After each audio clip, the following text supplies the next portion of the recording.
اللہ اللہ اللہ اللہ اللہ اللہ اللہ اللہ۔ الحمدللہ رب العالمین والصلاة والسلام علی حبیبہ محمد وآلہ وصحبہ اجمعین۔ ریکارڈ چل رہا تھا کون؟ اعوذ باللہ من الشیطان الرجیم، بسم اللہ الرحمن الرحیم۔ یہ ایک سوال ہے، کیا انسانی رشتے آسمانوں میں طے ہوتے ہیں جیسے اکثر سننے میں آتا ہے کہ جوڑے تو اوپر بنتے ہیں، یا یہ انسان کے اپنے اختیار میں ہے؟ دین سنی سنائی باتوں کا نام نہیں ہے، دین نام ہے حضور اکرم صلی اللہ علیہ وسلم کی فرمائی ہوئی باتوں کا۔ سننے سنانے میں تو کیا کچھ آتا ہے۔ شرعی قاعدہ یہ ہے کہ اگر بچی رضامند نہ ہو تو نکاح نہیں ہوتا، اور اگر بچہ قبول نہ کرے پھر بھی نکاح نہیں ہوتا۔ تو اگر آسمانوں میں طے ہو جاتا ہے تو پھر اس تکلف کی ضرورت کیا ہے؟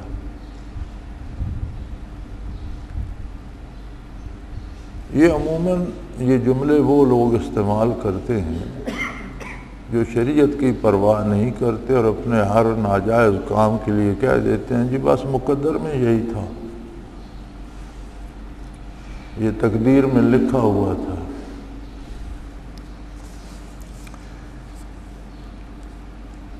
تقدیر میں لکھا ہوا سے مراد یہ ہے کہ اللہ کریم ازل سے مخلوق کو بنانے سے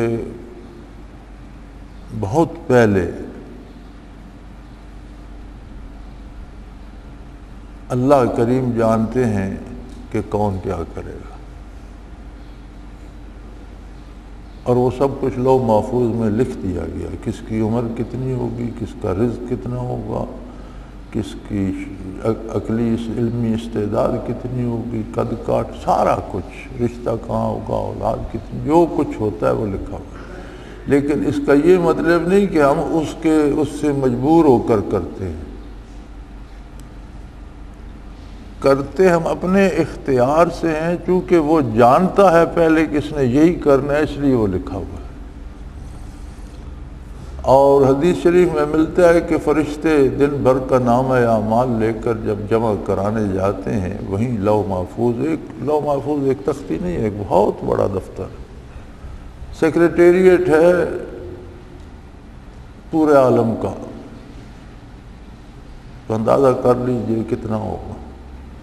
جہاں ہر فرد کی الگ فائل ہے، تو وہ جب جہاں جا کر اعمال نامہ جمع کراتے ہیں اور ادھر دیکھتے ہیں تو وہ پہلے سے لکھا ہوتا ہے، تو کہہ دے صدق اللہ العظیم، اللہ نے ٹھیک لکھا، اس نے ایسا ہی کیا۔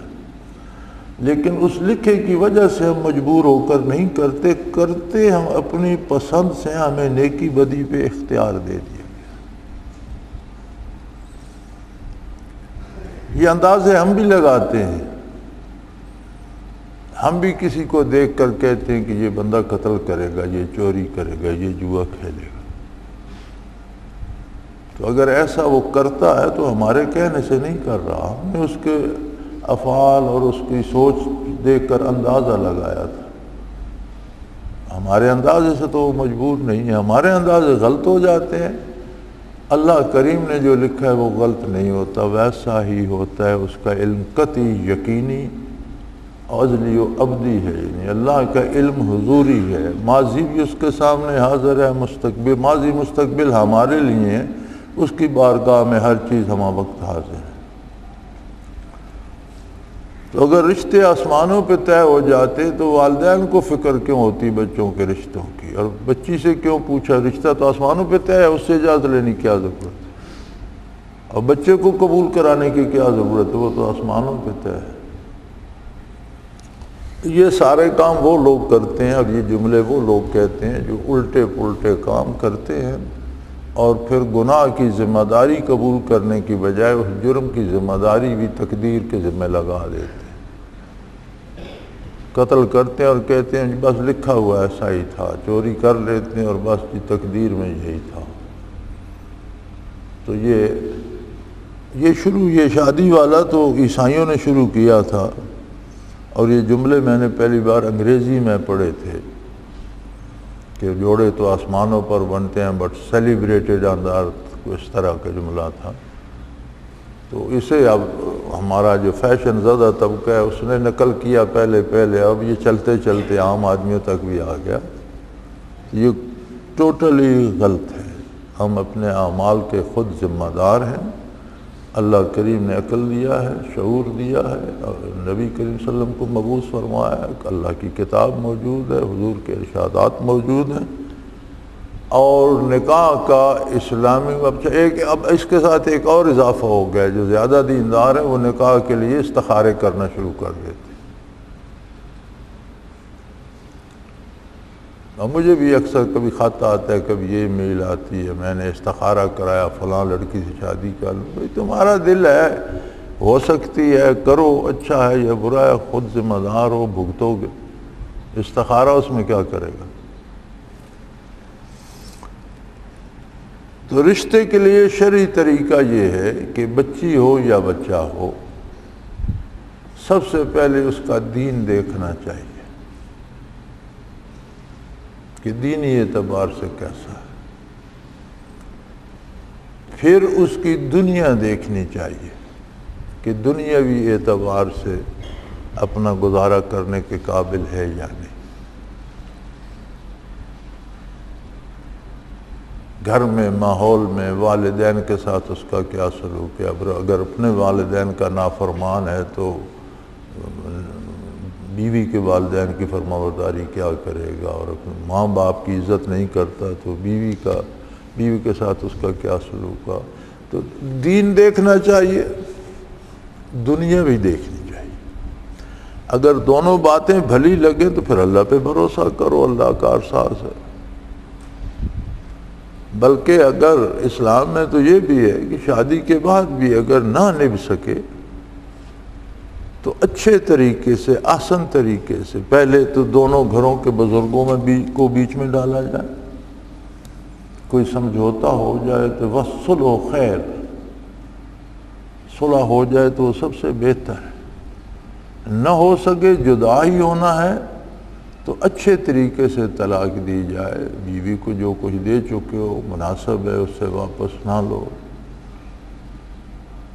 قد افضا بعضکم علی بعض، تم کس بات پہ جھگڑتے ہو جبکہ اللہ کے نام پر تم دونوں ایک ہو چکے ہو اور ایک دوسرے کے سامنے بے پرد ہو چکے ہو، تو پھر تمہیں شرم نہیں آتی آپس میں لڑتے ہوئے؟ کہ یہ اگر آسمانوں پہ ہوتے ہیں تو پھر تو یہ سارا دینی فلسفہ بیکار ہو گیا۔ تو یہ کئی سنی باتوں کا دین سے کوئی تعلق نہیں ہے۔ کہنے والا کون ہے؟ یہ سننے میں آیا، کس سے سنا ہے؟ There is nobody، کوئی اپنی وہ لینے کو ذمہ داری لینے کو تیار نہیں کی، میں نے کہا۔ تو دین نام ہے ارشادات نبوی کا، دین نام ہے قرآن کا، سنت کا۔